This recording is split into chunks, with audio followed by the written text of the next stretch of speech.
있었습니다. 자, 오늘 우리가 보실 말씀 사무엘상 9장 11절로 14절까지 말씀의 제목은 결국은 하나님의 뜻대로입니다. 결국은 하나님의 뜻대로.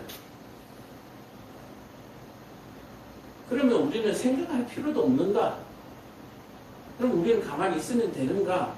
라고 얘기하는 것이 아니라 우리가 힘쓰고 애쓰고 이리 뛰고 저리 뛰고 또 하나님의 뜻대로 뛸 때도 있고 또 하나님의 반대편을 뛸 때도 있고 그렇게 해서 우리가 결국 보게 되는 것이 뭐요? 결국 하나님의 뜻대로 되는구나를 우리가 깨닫게 하는 것이고 그리고 우리가 하나님의 뜻대로 살도록 우리의 모든 것을 하나님께 맞추게 되는 또는 맞추도록 하는 그런 말씀이 우리 성경 말씀이다 라고 얘기를 하는 거예요. 잘못되고 왜곡된 사람이 그렇게 얘기합니다. 뭐 날마다 기도만 하고 하나님의 뜻대로 하늘만 쳐다보고 있으면 되나? 뭐 이렇게 조롱하시는 분들이 있는데 조롱하시는 분들은 빨리 회개하시고 또 계속 조롱하실 분들은 계속 조롱하시고 그러나 우리가 말씀을 통해서 깨달아야 할 것은 뭐요? 결국은 하나님의 뜻대로 되니까 뭐요? 내 뜻대로 살지 말라는 얘기예요. 내 욕심대로 살지 말라는 얘기예요. 제가 한번 말씀드린 적 있죠. 제가 이 일을 시작하면서 너무 피곤한 날은 하나님께서 손님을 하나도 안 붙여주셔요. 그냥. 근데 제가 한두 시간이라도 좀 더 쉬고 좀 편한, 좀 몸의 컨디션이 좋은 날은 또 손님을 엄청 붙여주셔요. 그러니까 하나님은 제 컨디션까지도 관리하시는 거예요. 너 힘드니까 쉬어. 너 오늘 좀 든든하네. 오늘 좀 열심히 일해. 하나님은 우리의 모든 일상을 우리가 관찰하시는 분이다. 보고 계시는 분이다. 라고 하는 사실을 여러분들 꼭 기억하시길 바랍니다.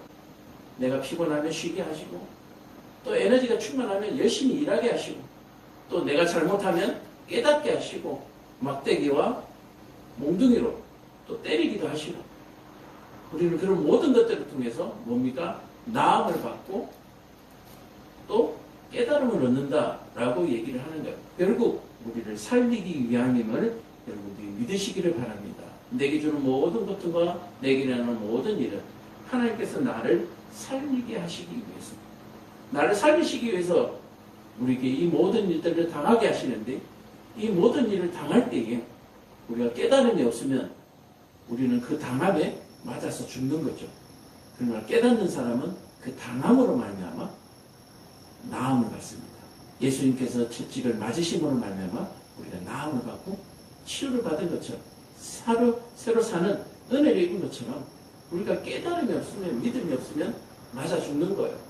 그러나 깨달음이 있고 믿음이 있으면 오히려 그것이 나음이 되고 치유가 되고 회복이 된다라고 하는 사실을 여러분들 꼭 기억하시길 바랍니다.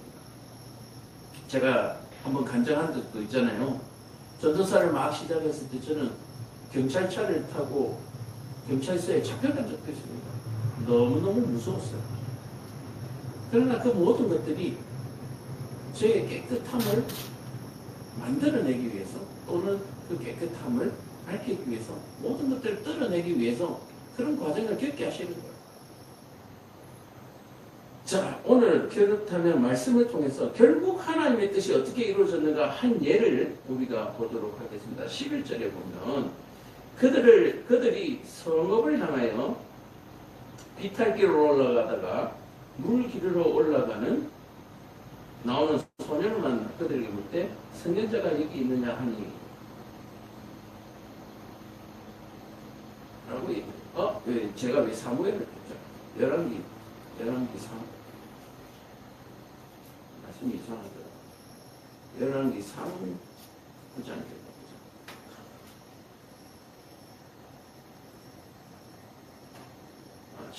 9장 10절로 14절.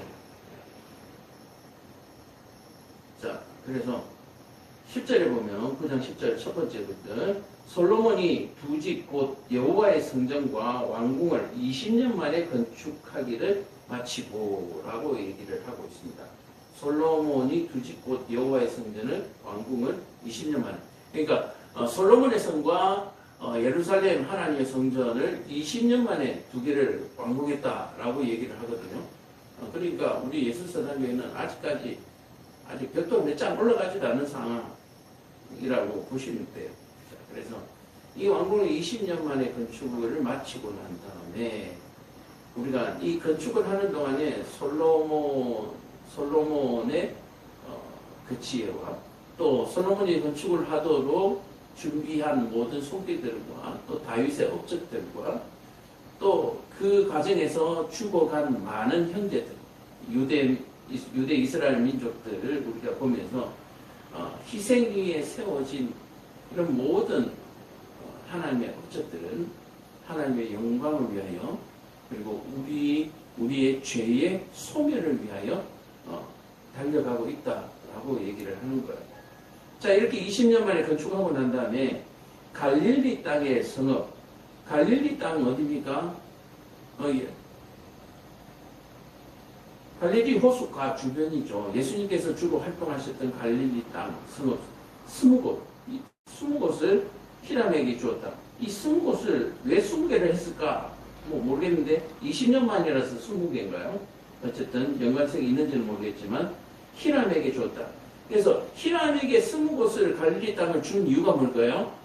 두 성읍을 짓는데 이 히람이 한 업적이 대단하기 때문이죠. 너무 고마워서 감사의 의미로 솔로몬이 땅을 주게 되는 거예요. 자, 이렇게 이 두로왕 히람이라는 사람에게 솔로몬이 성읍을 20곳을 줬는데 그것을 준 이유가 온갖 소원대로 백합목과 잣나무와 금을 제공했다. 그러니까 성전을 짓는데 모든 많은 재료들을 달라는 대로 이 히람 왕이 제공을 한 거예요. 하나님의 성전을 짓는데 하나님을 일을 하는데 아낌없이 이렇게 헌신한 히람 왕에게 솔로몬이 하나님을 대신해서 그런 마음으로 또는 솔로몬이 그 하나님의 성전을 짓는데 도움을 준 이 히람 왕에게 너무 고마워서 갈릴리 땅 20곳을 선물을 했습니다. 땅 20곳. 이런 선물 받으면 굉장히 기분 좋겠죠. 그런데 히람이 두로에서 와서 솔로몬이 자기에게 준 성읍들을 보고 눈에 들지 아니하였다. 자, 자기 이 두로 성읍에 있다가 갈릴리 땅 20군데를 줬다라고 얘기하니까 엄청 기쁘고 감사하겠죠. 그래가지고 땅을 한번 보러 왔어요. 도대체 얼마나 좋은 땅을 줬나 보러 갔는데 엉망진창이 땅을 받은 거예요. 와, 이게 뭐 이래. 땅을 볼 줄 아는 사람들은 딱 보고, 그쵸? 좋은 땅인지 아닌지 알겠죠. 그런데 이 히람왕은 와서 내가 백합목과 잣나무와 금을 이렇게 제공해서 저런 훌륭한 성을 하나님의 성전과 솔로몬 왕을 위해서 저렇게 좋은 성을 내가 짓는데 헌신했으니까 정말 좋은 땅을 줬겠지. 내가 정말 많이 도움을 줬으니까 정말 좋은 땅을 줬겠지. 라고 하는데 뭐요? 눈에 들지 아니하였다. 눈에 들지 아니하였다. 자, 욕심이 가했던 걸까요? 아니면 진짜 별품이 없었을까요? 라고 얘기를 하는데 제가 볼 때 갈릴리 지역이니까 호숫가잖아요. 그렇다면 결코 그렇게 나쁘지는 않을 것 같아요. 그런데 눈에 들지 아니하였다. 자, 그래서 이러기를 내 형제여 내게 준 이 성읍들이 이러한가 하고 이름하여 가불 땅이라 했더니 이 이름이 오늘까지 있느니라. 자, 히람이 그 땅을 보고 이 땅은 가불 땅입니다. 가불 땅. 이 가불이라는 뜻이 뭘까요? 이 가불이라는 히브리 말을 몰라도 상관이 없어요. 히브리 말을 몰라도 마음에 들지 않았잖아요. 마음에 들지 않았으니까 가불 땅이라는 거예요. 이 마음에 들지 나쁜 땅이라는 거예요. 안 좋은 땅이라는 거예요.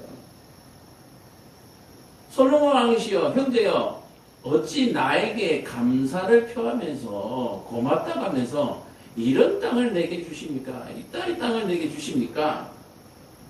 히람이 금 120달란트를 왕에게 보내더라. 이런 것들은 내게 필요 없어요. 이가 안 줘도 살아요 하면서 오히려 금 120달란트를 솔로몬 왕에게 다시 보냈습니다.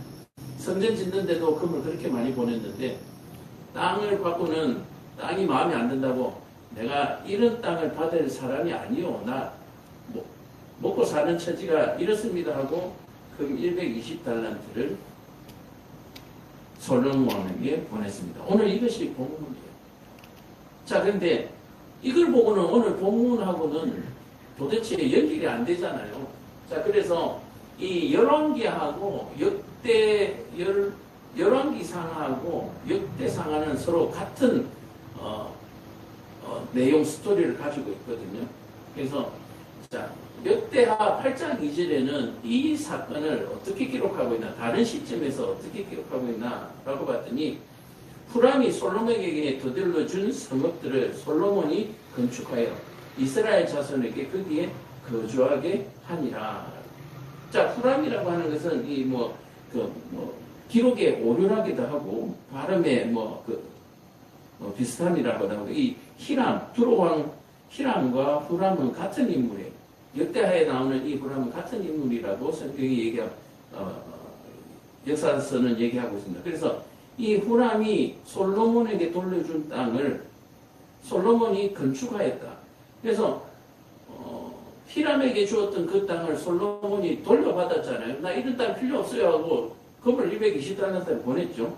그럼 금 120달란트를 팔아가지고 그 돈을 가지고 그 갈릴리 땅을 어떻게 해요? 재정비한 거예요. 다시 재개발을 해서 리모델링을 쫙 한 거예요.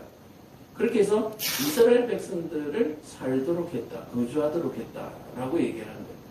그 다음에 이 갈릴리 지역이 가나안 땅은 하나님께서 이스라엘 백성들에게 나눠준 땅이잖아요. 그렇죠? 자, 그래서 저는 이런 부분에서 결국 하나님의 뜻대로 되는구나 라고 얘기하는데, 재개발하고 재건축하는데 돈이 필요하잖아요. 그렇죠? 이 돈을 또한 히람이라는 사람을 통해서 받게 해서 재건축하고 거기에 이스라엘 백성들이 다시 살도록 했다라고 얘기를 하는 거예요. 오늘 저와 여러분들이 이것에 한번 주목해 봤으면 좋겠다. 결국 하나님의 뜻대로라고 얘기를 하는데, 솔로몬은 너무나 고마워서 히람에게 감사의 표시를 하고자 하였으나 사실은 이 성전을 짓는데 누가 더 많이 수고했을까요? 이스라엘 백성들. 이스라엘 백성들 수고했죠. 그래서 자본을 댄 사람도 굉장히 중요하지만 거기에서 노동을 하고 수고를 한 그 일꾼들의 수고도 비할 수 없다라고 얘기를 하는 거예요.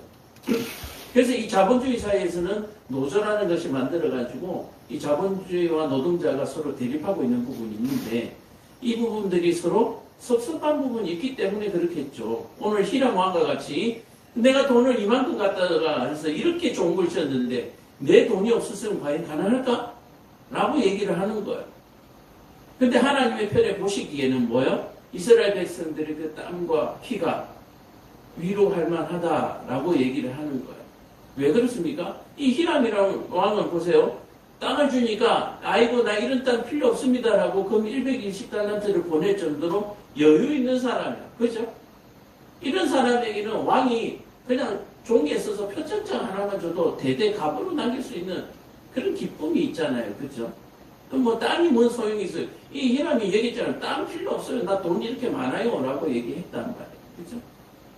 자, 그렇다면 딱히 어떤 땅으로의 보상이 아니라 히람 왕에게는 다른 보상이 필요했을 수도 있다라고 얘기를 하는 거예요. 그럼 솔로몬이 지혜로운 왕이다라고 얘기하는데 솔로몬의 지혜가 이 부분에 있어서는 좀 부족하지 않았나라고 생각을 할 수가 있는 거예요. 자, 그랬더니 하나님께서는 결국 어떻게 했습니까? 그 돈으로 리모델링하고 재개발을 해서 이스라엘 백성들을 살도록 했다. 노동자들의 피와 땀에 대해서 하나님께서 위로를 해 주신 거예요. 자, 그래서 하나님은 어디에 눈길이 서 계신가라고 얘기하는데, 어디에 눈길이 서 있어요? 가난한 자와 불쌍한 자들. 가난한 자와 불쌍한 자들. 그리고 하나님을 위하여 헌신하는 곳에 하나님의 눈길이 항상 손길이 머문다라고 하는 사실을 여러분들 기억하시기를 바랍니다. 그렇다면 우리가 한 주간을, 또 지난 한 달을, 지난 한 해를 우리가 다음 주 추수감사절 하는데 지난 한 해를 내가 무엇을 위해서 살았는가라고 얘기하는 거예요. 무엇을 위해서? 내가 하나님을 위해서 무엇을 위해서 살았는가?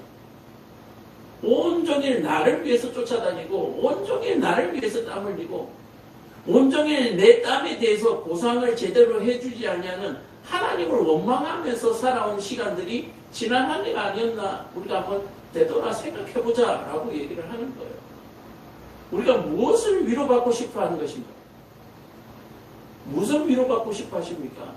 하나님이 이스라엘 백성을 구원한 것, 그것에 대해서 하나님께서는 감사를 받기 원하시는 거예요. 그리고 그것에 대해서 우리에게 감사하기를 원하시는 거예요.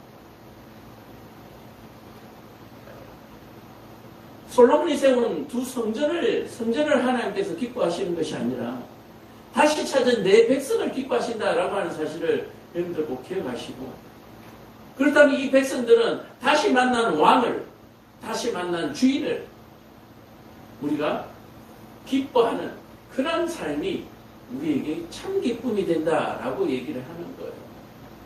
이스라엘 백성들이 그동안 애굽에 종노릇을 했잖아요. 다른 주인을 섬겼잖아요. 우상을 섬겼었잖아요. 근데 이제 그 잘못된 것에서 바로잡아서 하나님을 섬기도록 하고 하나님의 백성으로 다시 그 신분증을 되돌려 놓은 거예요. 유승준인가요? 병력을 기피하고 미국으로 도망갔다가 인권을 얘기하면서 나는 왜 대한민국 땅을 못 밟나? 라고 얘기를 하는 사람이 있습니다.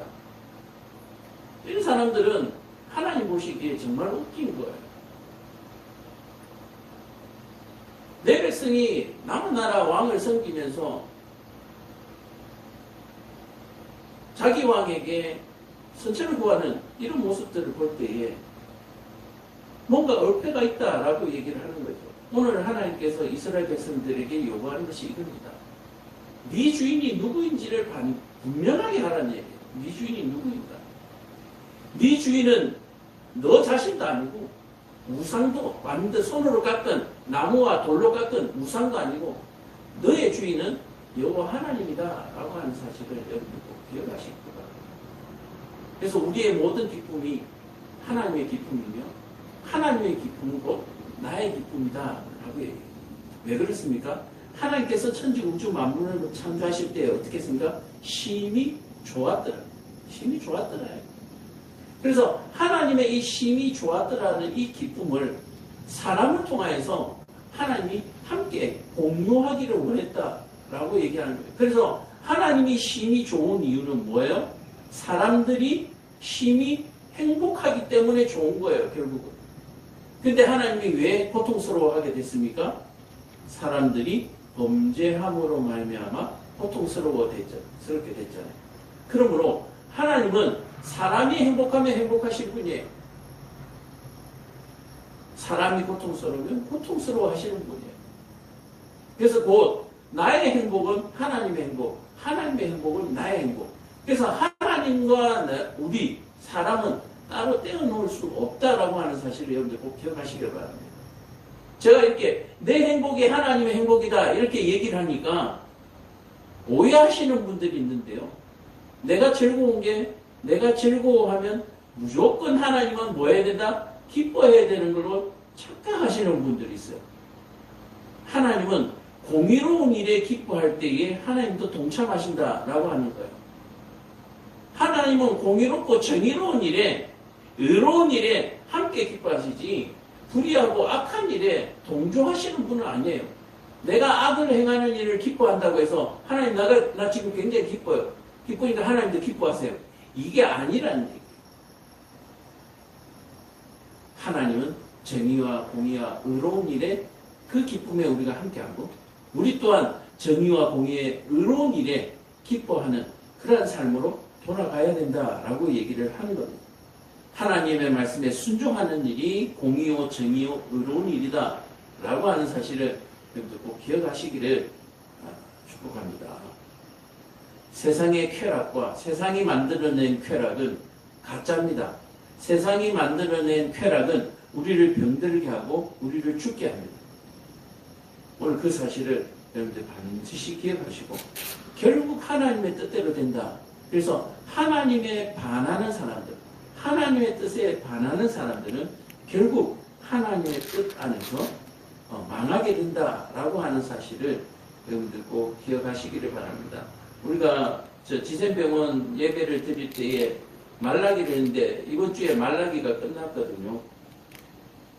말라기 3장에 여호와께서 하신 말씀이 뭐냐면 3장 13절에 보면은 여호와가 이르노라 너희가 완악한 말로 나를 대적하고도 이르기를 우리가 무슨 말로 주를 대적하였나이까 하는도 지금 하나님께서 우리를 완악하다라고 얘기를 하는 거예요. 이 완악한 사람들에 대해서 하나님께서 꾸짖게 되시는데 뭐라고 말하길래 하나님께서 완악하다고 말씀하시느냐? 너희가 말하기를 14절입니다. 하나님을 섬기는 것이 헛되니 만군의 여호와 앞에서 그 명령을 지키며 슬프게 행하는 것이 무엇이 유익하리요? 라고 말을 하는 거예요. 하나님을 섬기는 것이 내게 결코 도움이 안 된다는 거예요. 결국 하나님을 섬김으로 말미암아 내가 행복하고자 하는 것은 하나님의 공의와 하나님의 뜻과 반한다라고 얘기를 하는 거예요. 이런 거죠. 하나님 앞에 소나 양을 태워서 제사를 드립니다. 하나님이 소나 양을 태워서 그것을 기뻐하시겠냐? 아니면 소와 양을 맛있게 요리해서 내가 먹는 걸 기뻐하시겠냐? 어느 걸 기뻐하실까요? 어떤 걸 기뻐하실까요? 하나님의 드리는 제사와 또 하나님께서 원하는 공의와 의를 이해하지 못하면 이런 이상한 일들을 하게 되는 거예요. 하나님께 올려드리는 제물은 대충 드리고 야 어차피 태울 거잖아. 그 모양이 찌그러졌든지 뭐 좀 그거 하든지 무슨 상관이 어차피 태울 건데. 근데 우리가 먹는 거는 이쁘고 모양 좋고 맛있어야 된다는 거야. 야 그러니까 좋은 부분은 우리한테 때 안심 등심은 우리가 먹고 하나님은 내장과 똥을 태워드리면 되는 거야. 뭐 이런 식으로 얘기하는 이 모든 것들에 대해서 완악하다라고 얘기하는 거야. 그래서 하나님을 오해하는 이 모든 일들이 완악하다. 또 하나님을 알지 못하는 것이 완악하다. 이 모든 것들을 완악하다고 하는데 이 완악하다고 하는 것이 누구를 향해서 하는 말일까요? 교회에서 예배드리는 사람들에게 하는 말이에요. 세상에 안 믿는 사람들에게 얘기하는 것이 아니라 교회에 와서 예배드리는 사람들에게 이 말라기 선지자는 너희는 완악하다라고 얘기하는 거예요. 너희들 도대체 지금 무슨 마음으로 여기 앉아서 예배드리고 있냐라고 얘기해요. 너희들 그런 마음으로 예배드리면 완악하다는 거예요. 너희 지금 마음속에 머릿속에 뭘 생각하고 있냐. 하나님의 공의와 정의와 의에 대해서 그리고 내 삶 속에서 하나님의 공의와 정의를 발견해내고 하는 그런 일에 너희가 관심이 있느냐. 오로지 내 먹고 마시는 일에 내 삶에 대한 그런 것에만 관심이 있지 하나님의 공의에 대해서 너희가 관심이 있느냐. 하나님의 잃어버린 양에 대해서 너희가 관심이 있냐. 너희 지갑에서 없어진 1,000원짜리, 10,000원짜리 그 지폐는 너희가 아까워하고 너희가 찾는데 하나님의 잃어버린 양에 대해서 너희들이 그런 안타까움이 있느냐라고. 저는 이번 주에 병원 예배를 드리면서 어떤 한 분이 단발머리를 항상 이쁘게 하고 예배에 참여하셨던 분인데 머리를 싹 깎고 예배를 하셔서 얼마나 마음이 무너졌는지 모르겠어요. 이번 주 예배에는 마음이 무너진 분들이 참 많이 예배에 나왔었거든요. 너희들이 잃어버린 그 드라크마는 아까워서 등불을 켜서 농 밑에, 테이블 밑에, 소파 밑에 온 천지를 찾아 헤매면서 잃어버린 양을 위해서 너희가 그렇게 등불을 켜고 거리를 찾아 헤매본 적이 있느냐라고 하는 이런 일들을 우리가 뭐랄까요? 쇼크를 이런 일에 우리가 쇼크를 받아야 되는 거예요. 신약 성경이 나오잖아요. 잃어버린 드라카마의 비유가 나오잖아요. 내가 잃어버린 드라카마는 그렇게 찾아다니면서 하나님께서 애달게 찾아다니시는 영혼에 대해서는 무슨 생각? 믿음에 대해서는 뭐에 생각하고 있어요? 이런 사람들에 대해서 완악하다라고 얘기해요. 완악하다. 저도 마찬가지예요. 지갑 속에 어제 10,000원짜리가 하나 있었는데 그게 없으면 내가 이걸 어디에 썼지? 어디다 흘렸나? 막 그래요. 근데 오늘 하루 기도하지 않냐고 말씀 보지 않냐고 그랬던 일들에 대해서는 전혀 안타까워하지 않아요. 그래서 오늘 삶 속에서 저와 여러분들이 결국 하나님의 뜻대로 된다. 하나님의 뜻대로 된다라고 하는 것은 뭡니까? 하나님의 공의대로 의대로 된다. 그래서 내가 하나님을 찾으면 하나님이 나를 찾으시고 내가 하나님을 찾지 않으면 하나님은 나를 찾을 수 없다라고 하는 사실을 꼭 기억하시면서 오늘 우리가 무엇에 감사하고 무엇에 기뻐하는지 우리의 삶을 한번 돌아보시기를 간절히 축복합니다. 결국은 하나님의 뜻대로 된다. 내 욕심대로 되는 것이 아니라 하나님이 가장 좋게 하시는 상태가 바로 내 상태다. 다시 이제 처음으로 돌아가서 람보가 그 세척 작업을 할 때 수치와 모욕을 당하죠. 월남전에서 그렇게 훌륭한 일을 많은 사람들을 살려내고 그렇게 겨우겨우 구사일생으로 혼자서 살아 돌아왔는데 그가 받은 대우에 대해서 아무도 인정해주지 않았습니다. 그러나 영화의 결말에는 람보가 영웅임에도 불구하고 결국 또 감옥에 가 있는 모습들을 우리가 볼 때에 이 세상에서 우리를 담을 수 있는 그릇은 어디에도 없다라고 하는 사실을 꼭 기억하시기 바랍니다. 이 세상에서 우리가 예수 믿어서 칭찬받고 내가 부귀영화를 누릴 수 있는 곳은 아무데도 없다. 우리가 이 세상에서 하나님을 믿고 부귀영화를 누릴 수 있는 것은 오로지 하나님의 나라에서 우리가 완성된다라고 하는 사실을 여러분들 꼭 기억하시고 이 땅에서 내가 비록 누리지 내가 바라는 만큼 내가 원하는 만큼 내가 바라는 모양으로 그렇게 누리지 못한다 할지라도 내가 하나님의 백성됨 내가 하나님의 백성의 신분증 생명책에 내 이름이 기록되었다라고 하는 사실로 여러분들이 나의 결국에 대해서 성공에 대해서 상상해 내실 수 있는 상상해 볼 수 있는 그런 지혜와 여유가 또 그런